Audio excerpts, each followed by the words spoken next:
এইটা তো গ্যাঞ্জাম হয়ে গেল। এটাকে কোনোভাবে আগের ফরম্যাটে নিয়ে আসা যায়? দেখো তুমি একটু অ্যাডভান্স হলে এই পুরো জিনিসটা আসলে মাথায় মাথায় করা যায়।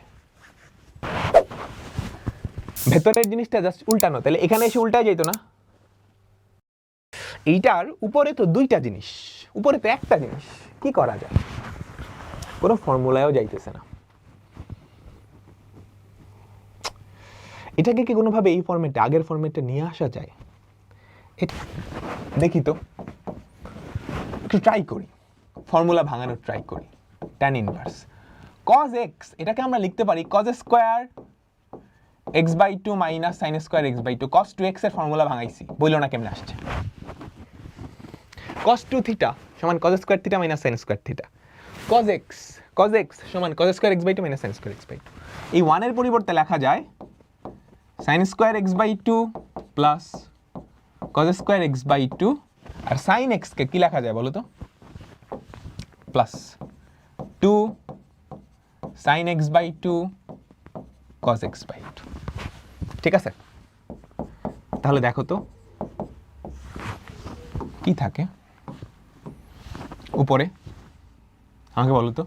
cos a plus b into cos a minus b না, sorry cos a plus sign, এই দেখো a square minus b square, a square minus b square, এরকম ফর্মুলাই তো।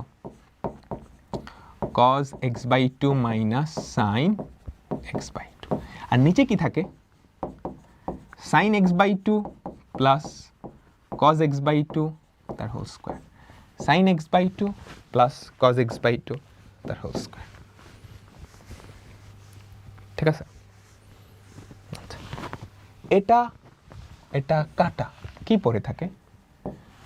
আমি cosটাই আগে লিখি, সাইনটা পরে লিখলাম, প্যারা নাই, একই তো কথা। cos x/2 plus sin x/2। তাহলে দেখো তো আমাদের yটা আসলে কি আসলো, yটা আসলে কি আসলো।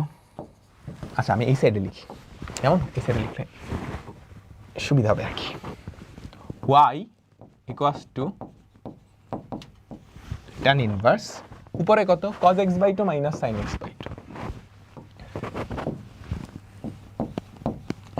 cos x/2 minus sin x/2, নিচে কত? cos x/2 plus sin x/2।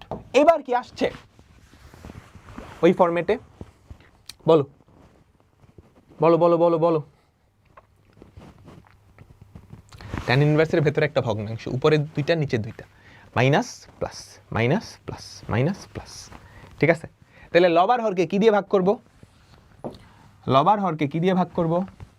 দেখো তুমি একটু অ্যাডভান্স হলে এই পুরো জিনিসটা আসলে মাথায় মাথায় করা যায়, বুঝছো? cos square minus sin square x/2, cos x/2 plus sin x/2 whole square, কাটাকাটি করলে উপরে cos x/2 minus sin x/2, cos x/2 plus sin x/2, বুঝছো? তারপর cos x/2 দিয়ে ভাগ করবা, তাহলে উপরে কি থাকবে? 1 minus tan x/2 by 1 plus tan x/2, তাহলে tan inverse 1 minus tan inverse tan x/2, তাহলে মাইনাস x/2। হ্যাঁ, π/4 মাইনাস x/2 থাকে, ডিফারেন্সিয়েশন করলে অ্যান্সার হয় মাইনাস হাফ। বুঝছো? তোমরা কি বুঝছো? সো একটু অ্যাডভান্স হলে তুমি মুখে মুখে করতে পারবা। tan ইনভার্স cos x/2 দিয়ে যদি ভাগ করো, 1 minus tan x/2 by 1 plus tan x/2, তাহলে কি থাকে আমাকে বলো তো? tan inverse 1 minus tan inverse tan x/2, তাহলে π/4 minus x/2 ddx of y 0 minus half. আমাদের অ্যান্সার কত? Minus half. আমাদের অ্যান্সার কত? Minus half. বুঝছো? সো এগুলো কিন্তু মুখে মুখে করা যায়, একদমই মুখে মুখে করা যায়। ঠিক আছে, সবার কি তোলা হইছে? সবার কি তোলা হইছে? আমাকে কথা বলো তো, এটা যদি উল্টানো থাকতো তাহলে অ্যান্সার কত হইতো? ভেতরের জিনিসটা জাস্ট উল্টানো, ভেতরের জিনিসটা জাস্ট উল্টানো, তাহলে এখানে এসে উল্টায় যেত না?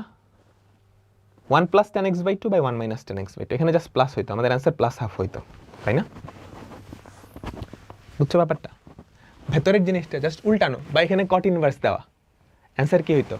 Plus half. অ্যান্সার কি হইতো প্লাস হাফ। বুঝছো?